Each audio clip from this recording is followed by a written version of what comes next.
अस्सलाम वालेकुम नाज़रीन, जहाज़ वबासी एक नए यूट्यूब प्रोग्राम के साथ हाज़िर है। आज हम बात करेंगे जस्टिस काज़ी फ़ाइज़ ईसा को हटाने के लिए जो एक साजिश रचाई गई, उसके पीछे किरदार कौन कौन से थे और वो किरदार जो उस वक्त एक बयानिया बनाने के लिए मीडिया के ऊपर पेश थे, वो इस वक्त कहाँ पे हैं। और उसके साथ साथ वो हालात कौन से थे जिनके सबब जस्टिस काज़ी फ़ाइज़ ईसा को बतौर जज ओहदे से हटाने की एक साजिश की गई। और उस साजिश में बदकिस्मती से ये कहना पड़ रहा है कि जुडिशरी के अंदर से भी कुछ हमें इस तरह की वाइब्स मिली कि जैसे उस वक्त भी उस मूव में कहीं ना कहीं जो है वो जुडिशरी के अंदर से भी उसको सपोर्ट किया गया। तो चलते हैं आज के इस प्रोग्राम में। और सबसे पहले तो जो ये कहा जा रहा है कि जस्टिस काज़ी फ़ाइज़ ईसा को हटाने के लिए बतौर जज और बतौर चीफ जस्टिस ऑफ पाकिस्तान उनको ओहदे से हटाने की जो असल वजह थी वो था फैज़ाबाद धरना केस। जी हाँ, ये वही फैज़ाबाद धरना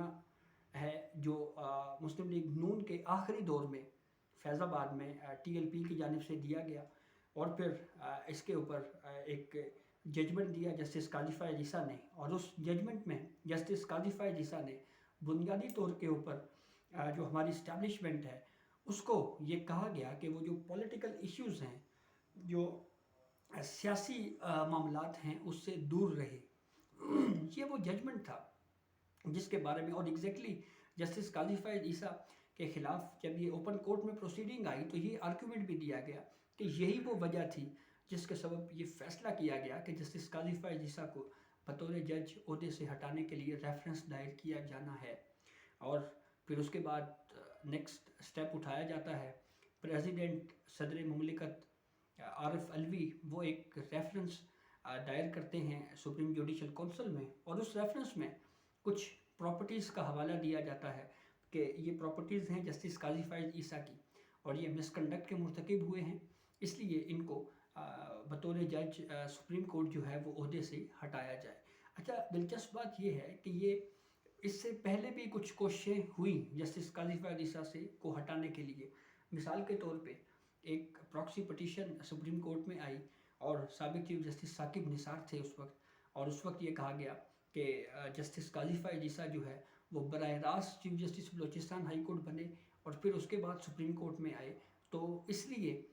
जो है वो इस सूरत हाल में जस्टिस काज़ी फ़ाइज़ ईसा को की जो अपॉइंटमेंट का जो प्रोसेस है इसको जांचा जाना चाहिए। ओपन कोर्ट में उसको जांचा गया और फिर उसके बाद वहाँ से भी जस्टिस काज़ी फ़ाइज़ ईसा को फतह हुई, और फिर ये सेकंड स्टेज आई जिसमें जस्टिस काज़ी फ़ाइज़ ईसा को दोबारा बतौर जज सुप्रीम कोर्ट हटाने के लिए सदारती रेफरेंस दायर किया गया। इस रेफरेंस में कुछ प्रॉक्सी किरदार थे जो यूज़ हुए। शहजाद अकबर जो कि इस वक्त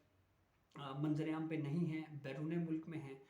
वो बड़े पेश थे। कुछ 4 दीगर किरदार जो हैं उस पे बात करेंगे। फवाद चौधरी उस वक्त पेश थे। जो बयानिया बनाया गया ट्रोलिंग करने के लिए जस्टिस काज़ी फ़ाइज़ ईसा और उनके अहल खाना को जो मटेरियल प्रोवाइड किया गया, उस मटेरियल प्रोवाइड करने के अमल में जो आप यूँ समझ लें कि जो मावनत फराहम करने वाले जो पॉलिटिकल किरदार थे उनमें फवाद चौधरी थे। फिर उसके बाद फिरदौस आशिक आवान थी। ये दो वो लोग हैं जो इस वक्त पाकिस्तान तहरीक इंसाफ को छोड़ चुके हैं और इस वक्त ये इस्तेकाम पाकिस्तान पार्टी में हैं। तीसरे अहम किरदार जिसके बारे में जस्टिस मंसूर अली शाह ने ओपन कोर्ट में ये कहा था कि असल मास्टरमाइंड इस रेफरेंस का कौन है, और फिर ये बातें हुई कि फ़रोग नसीम जो उस वक्त वज़ीर कानून थे वो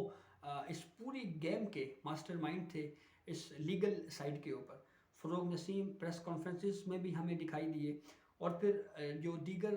किरदारों में एक अहम किरदार अटॉर्नी जो उस वक्त के अटॉर्नी जनरल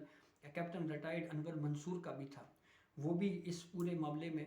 पेश थे। प्रेस कॉन्फ्रेंसेस की जाती रहीं जस्टिस काज़ी फ़ाइज़ ईसा के ख़िलाफ़। सोशल मीडिया बिलखुसूस ट्विटर के ऊपर ट्रोलिंग की जाती रही। जस्टिस काज़ी फ़ाइज़ ईसा और उनके अहल खाना को जो है वो हदफ तनकीद बनाया जाता, निशाना बनाया जाता। फिर उसके बाद जब रेफरेंस सुप्रीम जुडिशल काउंसिल में आता है तो जस्टिस काज़ी फ़ाइज़ ईसा उस रेफरेंस को ओपन कोर्ट में चैलेंज करते हैं। اچھا، اب ذرا ماحول پہ بات کرتے ہیں کہ اس وقت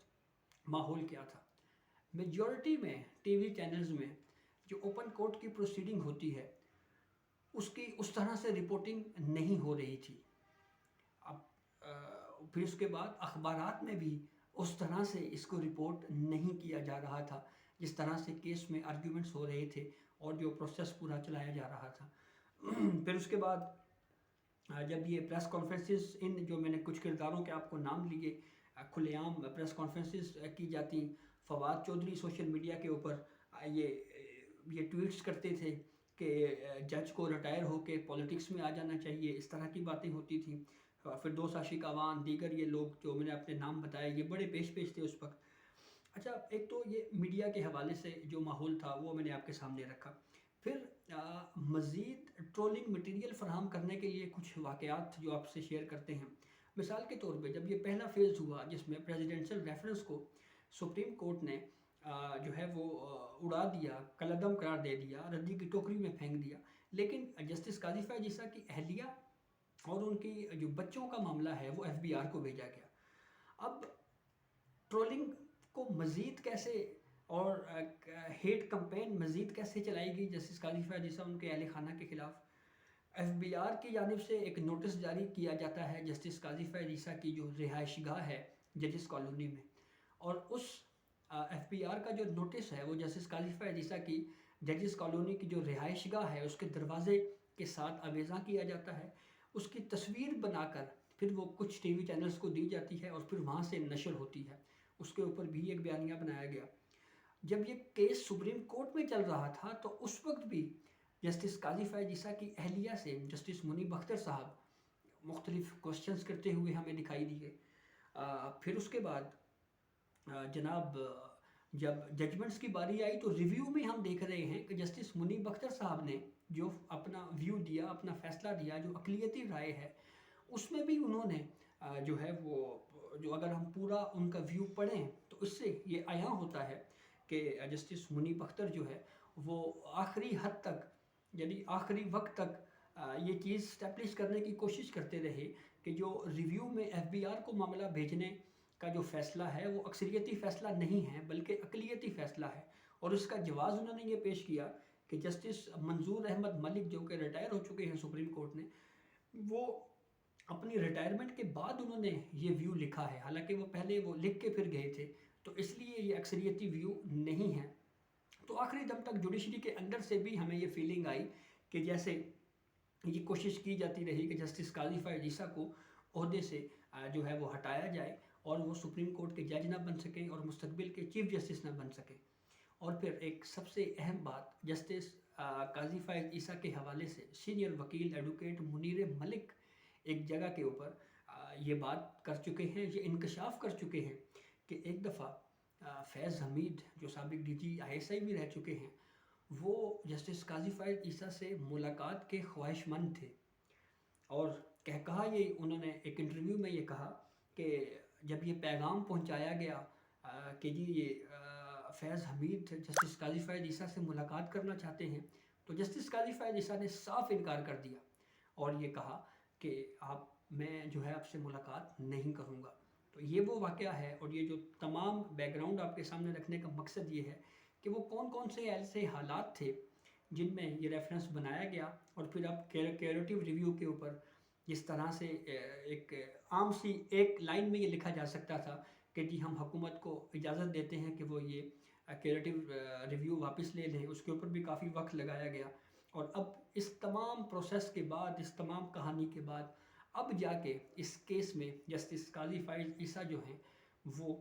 سرخرو ہوئے ہیں، اور ان کو اس کیس میں جو ان کا کیس ہے یہ مکمل طور کے اوپر اب جا کے وائنڈ اپ ہوا ہے۔ تو یہ اب تک کی اپڈیٹ تھی جس سے ہم نے آپ کو آگاہ کیا۔ بہت شکریہ۔